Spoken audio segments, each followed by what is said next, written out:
পুলকো পুলকো কম তেলে কিভাবে বেগুনি তৈরি করবেন একদম মোচমোচে সেই গোপন রেসিপি আজ আপনাদের সাথে শেয়ার করে দিলাম।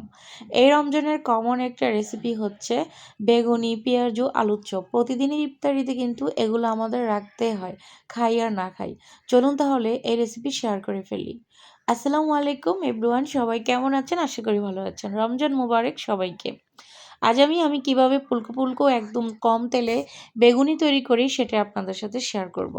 এখানে আমি ২টা বেগুন নিয়েছি আর বেগুনি বানানোর জন্য এই ধরনের লম্বা বেগুনগুলোই ভালো। তো আমি ধুয়ে সুন্দর মতো করে আমার বেগুনির সাইজ অনুযায়ী কেটে নিয়েছি।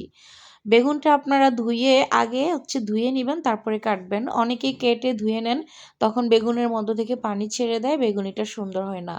আস্ত বেগুনটা ধুয়ে নিবেন, পরে কাটিং করে নিবেন। চলুন এটাকে এক সাইডে রেখে দিচ্ছি। এখন হচ্ছে বেসনটাকে তৈরি করে নেওয়ার পালা।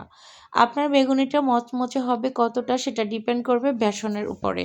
বেসনটাকে পারফেক্টভাবে আপনাকে তৈরি করে নিতে হবে। এখানে আমি বেসন, লবণ, ১ চামচ চাউলের গুঁড়া, জিরার গুঁড়া, ধনিয়ার গুঁড়া, লাল মরিচের গুঁড়া, হলুদের গুঁড়া, তারপরে কালো গোলমরিচের গুঁড়া, সামান্য আদা রসুন পেস্ট ব্যবহার করেছি। আমি যে উপকরণগুলো দিয়েছি এই উপকরণগুলো আপনারা দিবেন। বেগুনি এত টেস্ট আর হচ্ছে মচমচে থাকবে প্রায় ৫ থেকে ৬ ঘন্টার মতো। শুকনো উপকরণগুলোকে হাত দিয়ে কিছুটা মিশিয়ে নিয়েছি। এখন এখানে অল্প অল্প করে পানি দিয়ে একটা হ্যান্ড হুইস্কের সাহায্যে ব্যাটারটাকে সুন্দর মতো করে স্মুথ করে তৈরি করে নিতে হবে। একবারে পানিটা দিবেন না, অল্প অল্প করে দিবেন। আর এই ব্যাটারটাকে কিন্তু বেশি পাতলা করা যাবে না, বেশি ঘনও রাখা যাবে না। আমি দেখিয়ে দিচ্ছি আমি কিভাবে তৈরি করি। ঠিক এরকম একটা ব্যাটার হবে, বেশি পাতলাও না, বেশি ঘনও না। এটাকে আমি ১০ মিনিটের মতো রেস্টে রেখে দিব। ১০ মিনিট পরে ফিরে আসলাম সরাসরি চুলায়। ইফতারের আগ মুহূর্তে আমি গরম গরম বেগুনিগুলোকে ভেজে নিচ্ছি।